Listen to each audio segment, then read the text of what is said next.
अपनी आंखें बंद कीजिए, एक गहरी सांस लीजिए। क्या आपने कभी सोचा है कि पत्थर बोलते क्यों नहीं? क्या वो सच में बेजुबान हैं या फिर हमने उनकी भाषा सुनने छोड़ दिया है? एक सवाल खुद से पूछिए, अगर आप आज से 100 साल बाद इसी जगह खड़े होंगे जहां अभी हैं, तो आपका क्या बचेगा? आपके जज्बात, आपका नाम या सिर्फ एक मिट्टी का ढेर? आज मैं आपको बिहार के एक ऐसे कोने ले जा रहा हूं जहां नौलखा सिर्फ एक रकम नहीं, एक त्याग का प्रतीक है। बेगूसराय का वो मंदिर जिसे बनाने में 9 लाख चांदी के सिक्के लगे, पर क्या वो सिर्फ पैसों से बना था या उसके हर पत्थर में किसी की भक्ति का DNA छुपा है? क्या कोई इंसान इतना बड़ा ढांचा सिर्फ दिखावे के लिए बनाता है या उससे अपने होने का सबूत छोड़ना होता है? क्या मंदिर भगवान के लिए बनते हैं या इंसान की उस बेचैनी के लिए जो उससे सुकून की तलाश में भटकती है? 9 लाख सिक्के उस दौर में आज के अरबों रुपए, क्या इतनी बड़ी दौलत सुकून खरीद सकी? नौलखा मंदिर लगभग 1950 के दौर में बनना शुरू हुआ था। इस मंदिर का निर्माण महंत दीनदयाल दास जी महाराज ने करवाया था। इसका नाम नौलखा इसलिए पड़ा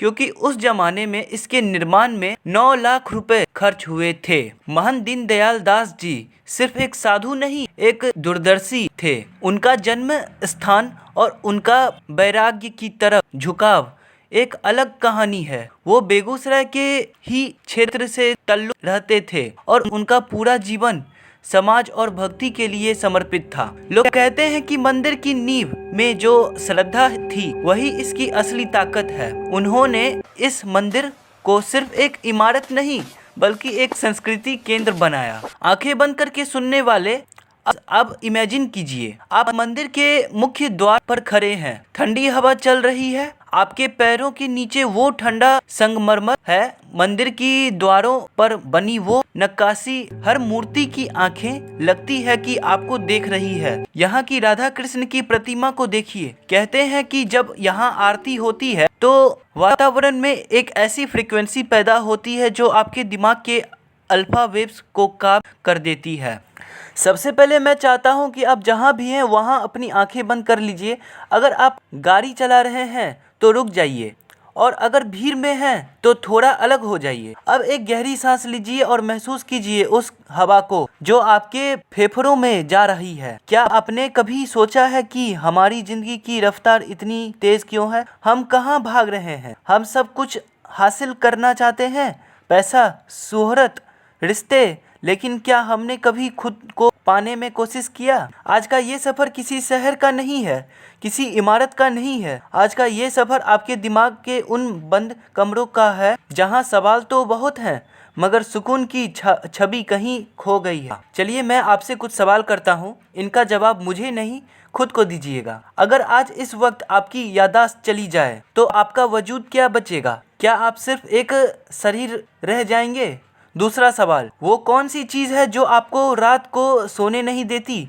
क्या वो कोई अधूरा सपना है या कोई गुनाह जिसकी माफ़ी आपने आज तक खुद से नहीं मांगी? और तीसरा, क्या आपको लगता है कि माटी और पत्थर से बनी इमारतें सिर्फ माटी होती है या फिर उनके अंदर उन लोगों की ऊर्जा बसी होती है जो वहाँ बरसों से सर झुकाते आ रहे हैं? आज हम बिहार के उस बेगूसराय में चलेंगे जहाँ एक मंदिर है, नौलखा मंदिर। लोग इसे देखने जाते हैं लेकिन हम इसे महसूस करेंगे। हम ये जानेंगे कि कैसे 9 लाख चांदी के सिक्कों ने ऐसे जगह खड़ी कर दी जहाँ कदम रखते ही वक्त थम जाती है। अब इमेजिन कीजिए, आप बिहार की उस मिट्टी पर खड़े हैं। गर्मी का मौसम है लेकिन जैसे ही आप नौलखा मंदिर के उन बड़े दरवाजों के पास पहुँचते हैं तापमान बदल जाता है। एक ठंडक आपके जिस्म को छूकर गुजरती है। आंखें बंद रखिए, सुनिए वो घंटियों की गूंज। वो कोई आम आवाज नहीं है। साइंस कहती है कि मंदिर की घंटियां एक खास फ्रीक्वेंसी पैदा करती है जो हमारे दिमाग के लेफ्ट और राइट हेमिस्फीयर को यूनिट कर देती है। आप मंदिर के अंदर जा रहे हैं, नीचे का संगमरमर बर्फ की तरह ठंडा है। आपकी सांसें अब धीमी हो रही है। आपके चारों तरफ इतिहास की दीवारें हैं।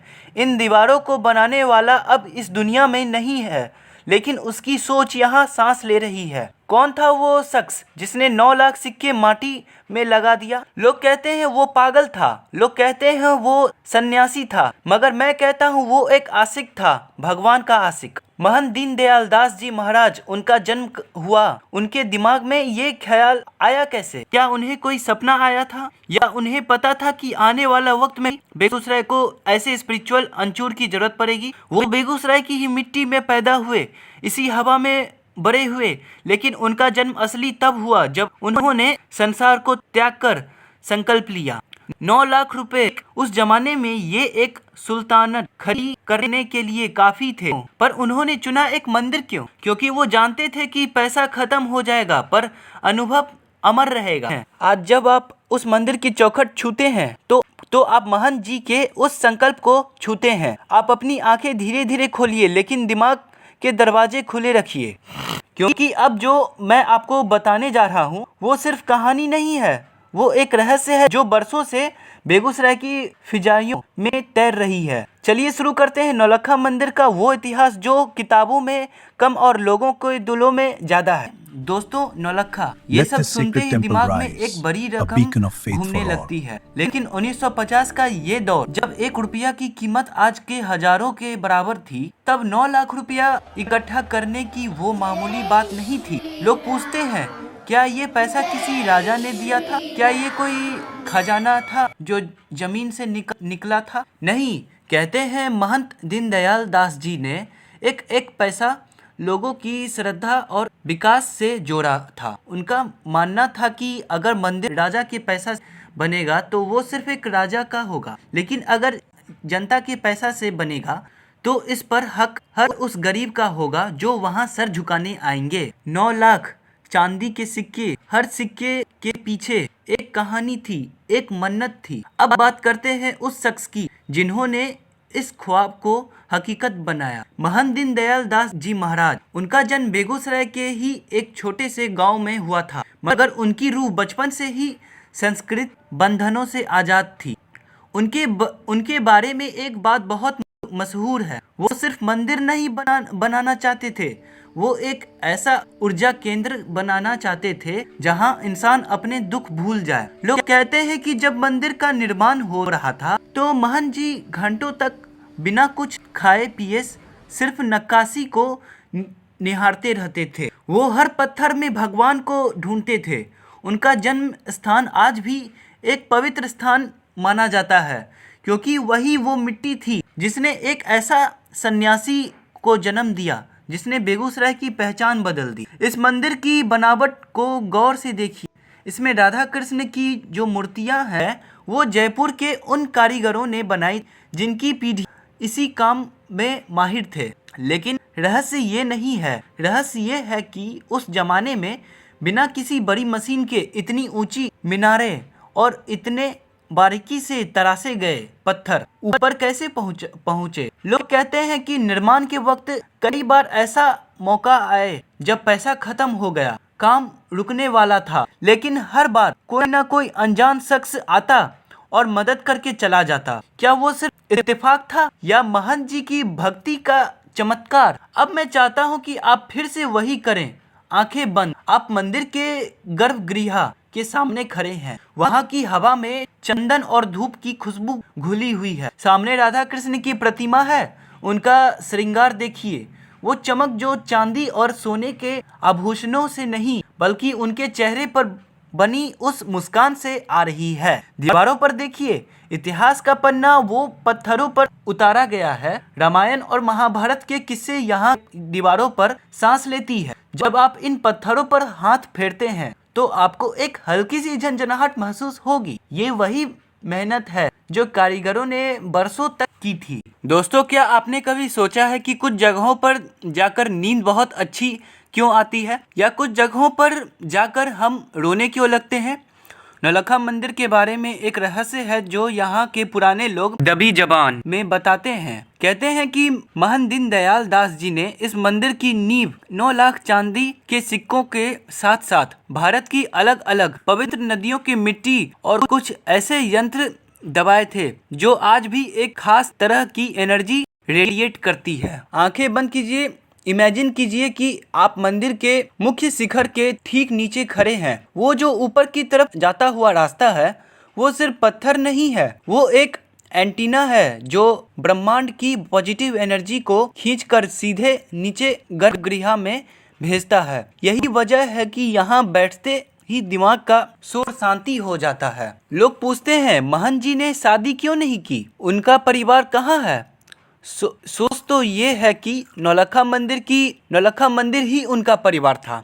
उनका जन्म बेगूसराय के एक साधारण किसान परिवार में हुआ था, लेकिन उनकी सोच सम्राटों वाली थी। उन्होंने अपने जीवन में कभी रेशम के कपड़े नहीं पहने, कभी स्वादिष्ट व्यंजन नहीं खाए। वो कहते थे जब तक मेरा प्रभु मिट्टी के घर में है मैं महल में कैसे रह सकता हूँ। एक बार का किस्सा है, जब मंदिर बन रहा था और पैसे कम पड़ गए थे, तब महंत जी ने अपनी थाली के खाने तक त्याग दिए थे। उनका मानना था कि जब तक मंदिर का काम पूरा नहीं होता वो सिर्फ एक वक्त फल खाएंगे। उनका यही त्याग आज इस मंदिर की दीवारों में एक खामोश ताकत बनकर खड़ा है। अगर हम इस मंदिर को एक टाइम कैप्सूल कहें तो गलत नहीं होगा। 1950 से लेकर आज तक बेगूसराय कितना बदल गया। बाहर फैक्ट्रियां लग गई, शोर बढ़ गया, लोग बदल गए, लेकिन इस चौखट के अंदर वक्त थम गया है। यहाँ की राधा कृष्ण की मूर्ति की आंखों को गौर से देखिए, विजुअलाइज कीजिए। कहते हैं कि अगर आप सच्ची श्रद्धा से 5 मिनट उनकी आंखों में देखें तो आपको अपने सवालों के जवाब मिलने लगता है। ये कोई चमत्कार नहीं है, ये उस फोकस की शक्ति है जो महंत जी ने